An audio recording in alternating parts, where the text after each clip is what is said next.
আজকে আমরা খুবই গুরুত্বপূর্ণ একটা অঙ্ক, যেটা কিছুদিন আগে আরআরবি এনটিপিসি পরীক্ষায় এসেছে। অঙ্কটা খুবই গুরুত্বপূর্ণ, তোমাদের আগামী এনটিপিসি যেটা ইন্টার লেভেলে যেটা হবে সেটাতে আসবেই, একদম গ্যারান্টি আমি বলছি। তো তোমরা দেখে রাখো, তোমাদের কাজে লাগবে, ক্ষতি তো হবেই না। দেখো, অঙ্কটা হচ্ছে নাম্বার সিস্টেম থেকে খুবই গুরুত্বপূর্ণ, ঠিক আছে? দেখো কি বলছে। Rahul had some marble when he distributed the marble equally among 27 children. He found that 17 marbles were left. Had he distributed the marble equally among 19 children and 15 children, he still would have had 9 and 5 marbles respectively left with him. But when he distributed them equally among 80 children, no marble was left.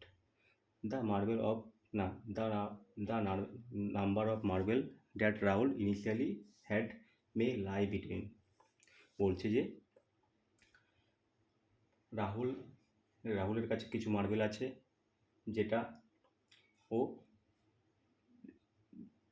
ভাগ করে দিবে আর কি, ঠিক আছে?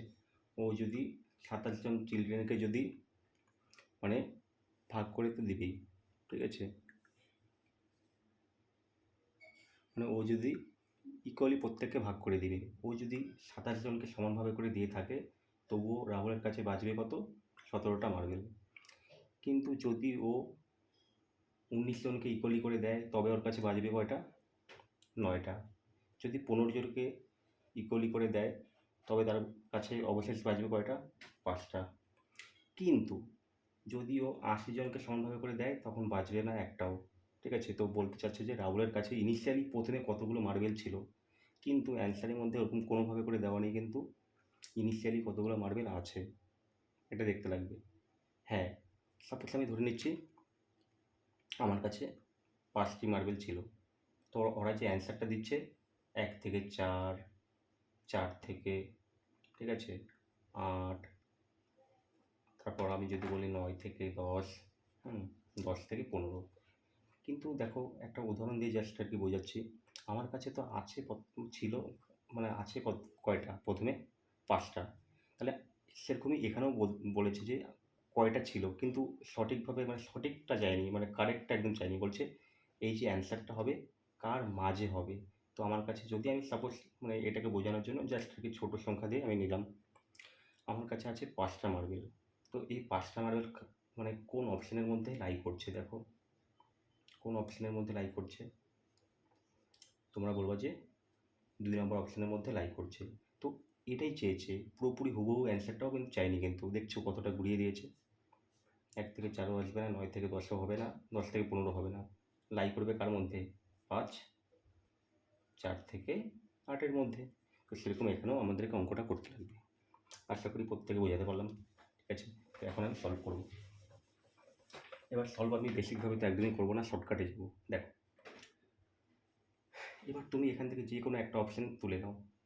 আমি যদি 27 থেকে করি, ও যদি 27 জনকে সমানভাবে ভাগ করে, অবশেষ কয়টা থাকবে? 17টা। বা আমি যদি 19 দিয়েও করি, অবশেষ কয়টা থাকবে? 9টা। বা 15 জনকেও যদি সমানভাবে ভাগ করে দেয়, কয়টা থাকবে অবশেষ?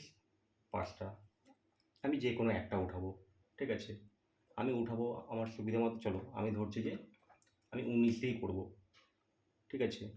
এবার অপশন তো এরই মাঝে হবে, 5000, 5140-এর মধ্যে আশেপাশে আছে, 5000-এর মধ্যে। তো আমি এখান থেকে একটা অপশান আপাতত উঠাচ্ছি, আমি কিন্তু জানি না কী হবে। জাস্ট থেকে আমার ইচ্ছা হলো আমি এই নাম্বার অপশানটাকে উঠালাম। এই নাম্বার অপশানে প্রথমে কত আছে? 5140। এবার আমি 5140-কে আমি সাপোজ আমি 19 দিয়েই করবো। 19 দিয়ে করলে পরে চলো 19 দিয়ে তাহলে ভাগ করে দেখবো। 19 দিয়ে তো ভাগ করে দেখতে লাগবে, তবেই তো বলছে অবশিষ্ট কত থাকবে। 19 দিয়ে যদি আমি ভাগ করে থাকি, তাহলে অবশিষ্ট কত করে থাকবে বলছে? 9টা। তার মানে আমাকে 9টা কিন্তু অবশিষ্ট রাখতে লাগবে, কিন্তু আগে ভাগ করে দেখি। 19 দিনে তো 57 হবে, 19 দুগুণে কত? 38। 11 থেকে 8 গেলে 3, 11 একটা এখানে, 5 থেকে 4 গেলে কত? 1, 4 নম্বর। কত দিয়ে যাবে? 6, 19, 7। দেখো 7 19-এ কত হচ্ছে? 7 9 63, 3 হাতে 6, 7 7 আর 6 কত? 13, তাই তো 13।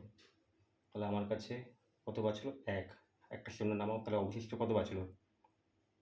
10 বাঁচলো। কিন্তু আমাকে বলছে 19 জনকে যদি সমানভাবে ভাগ করে দেওয়া হয় তাহলে কত অবশিষ্ট থাকবে?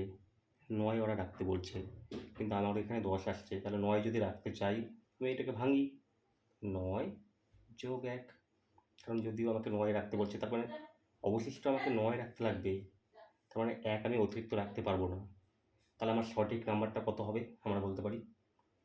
5140। আমি কিন্তু 10 রাখতে পারবো না, 9 রাখতে পারবো, 9 অবশিষ্ট আমি রাখতে পারবো, কিন্তু তার মানে অতিরিক্ত 1 এখনও আছে, তার মানে ওই একটাই আমি বিয়োগ করে দেবো। 9 তো রাখতে হবে, অবশিষ্ট রাখতে হবে, তার মানে 1 আমি রাখবো না, তাই না? তার মানে 1 বিয়োগ করে দেবো। আর যদি 1 বিয়োগ করে দিই কত হবে? 5139। তো 5139 কি অ্যান্সারের মধ্যে আছে? তোমরা বলবো যে নাই। তাহলে এটা কীভাবে করে করবো এখন? দেখো, একটা সাপোজ আমি যদি একটা কথা বলি, একটা ছোট্ট একটা সংখ্যা দিয়ে আমি করি। আমি বললাম যে 5 দিয়ে কোনো সংখ্যা ভাগ করলাম, ভাবো 9কে ভাগ করলাম। 5 একে কত? তোমরা বলবো যে 5। 9 থেকে 5 গেলে কত? 4। তার মানে আমি যদি কোনো সংখ্যাকে যদি আমি 9কে ভাগ করলাম কত দিয়ে? 5 দিয়ে, আমার অবশিষ্ট কত থাকলো? 4। তো আমি কিন্তু অবশিষ্ট কিন্তু 4 আমাকে রাখতে হবে। তাহলে আমি কীভাবে করে করবো যে অবশিষ্ট প্রত্যেকবার 4 আসবে? তার মানে অবশিষ্ট আমাকে প্রত্যেকবার যদি 4ই আনতে হয়, তার মানে আমি 9-এর সাথে কত করে যোগ করবো প্রত্যেকবার? কত দিয়ে যোগ করবো? 5 দিয়েই তো যোগ করতে লাগবে, তাই কি তাই না বলো? দেখো, আমি যদি 5 যোগ করে দিই কত হলো? 14। দেখো, আমি যদি এবার তোমরা দেখো 5 দিয়ে ভাগ করে দেখো, 5 দুগুণে 10, এখনও দেখো অবশিষ্ট কত আসতে হবে? 4ই আসতে লাগবে। এবার যদি বলো আপনি আরও বাড়াবো, চলো তাহলে আরও 5 অ্যাড করে দিলাম, কারণ আমার তো উদ্দেশ্য তো 4 হচ্ছে অবশিষ্ট রাখা। এবার 5-এর আমি ফ্যাক্টর আমি বাড়াতেই পারি, কোনো যায় আসে না আমার। 14 আর 5 কত হলো? 19। দেখো এখনও করে দেখো, 5 দিয়ে ভাগ করে 3 5 15, দেখো এখনও 4 হচ্ছে কি অবশিষ্টই থাকবে। তো সিমিলারলি আমাকে এখানে ওটাই করতে লাগবে। এটা তো জাস্ট একটা ছোট্ট একটা সংখ্যা দিয়ে বোঝালাম, ঠিক আছে? তো সিমিলারলি এখন আমরা কী করবো? এটাই করবো, ঠিক আছে? তো দেখো 5139 দেখো, তার মানে 5139 বলছে, আমরা দেখতে পাচ্ছি 5140 5150, এটা কিন্তু হচ্ছে না, কারণ 5139 তো এর মাঝে হচ্ছে না, মাঝে থাকতে লাগবে। আমি কিন্তু দেখতে পাচ্ছি 5110 অ্যান্ড 5130, এটা দেখতে পাচ্ছি। তার মানে আমি কী করবো? আমি চাইলে পরে বাড়াতেও পারি ওই ফ্যাক্টর, মানে 19 হচ্ছে আমি ফ্যাক্টর করে করে বাড়াতেও পারি, চাইলে করে কমাতেও পারি। আমি যখন দেখছি এখানে কমালেই হয়ে যাচ্ছে, তাহলে আমার কাজ হয়ে যাচ্ছে। তাহলে আমি করবো, চলো প্রথমে 19ই কমিয়ে দিলাম, 19ই কমালাম। তাহলে 19 যদি কমাই দেখো কত হচ্ছে? কত? 9 9 0, 3 থেকে 1 গেলে 2, আর 5120। দেখো 19-এর ফ্যাক্টর অথবা 19, হ্যাঁ, 19-এর মাল্টিপল অথবা 19 তুমি যোগ করে বাড়াও বা বিয়োগ করো কমাও, কোনো যায় আসে না, ঠিক আছে? এখানে যেহেতু আমি অপশানটা দেখতে পেলাম কি 5100-র কাছাকাছি, 10 30-এর কাছাকাছি, তো এই জন্য আমি বিয়োগ করে দিলাম। বিয়োগ করাও যা, যোগ করাও তা, ফ্যাক্টর করে তুমি কমাতে পারো বা বাড়াতে পারো, কোনো যায় আসে না। তো দেখো আমার অ্যান্সারটা দেখো কত এসে গেল? 5120। এবার বলো 5120টা কার মধ্যে লাই করছে? এর মধ্যে দেখো 5110 আর 5130, তার মানে এই মধ্যে লাই করবে, তাহলে আমার সঠিক অ্যান্সার হবে এটা, ঠিক আছে? তো বলো আমার শর্টকাটটা কেমন লাগলো? যদি ভালো লাগে কমেন্ট করবা, ঠিক আছে? যেরকম আমি 2025-এ মানে এবছর যতগুলো পরীক্ষাগুলো হলো এনটিপিসির, আমি সব অঙ্ক করাবো, গুরুত্বপূর্ণ অঙ্কগুলো, সোজাগুলো করাবো না, কিন্তু গুরুত্বপূর্ণ অঙ্কগুলো আমি শর্টের মধ্যে বোঝাবো। ধন্যবাদ।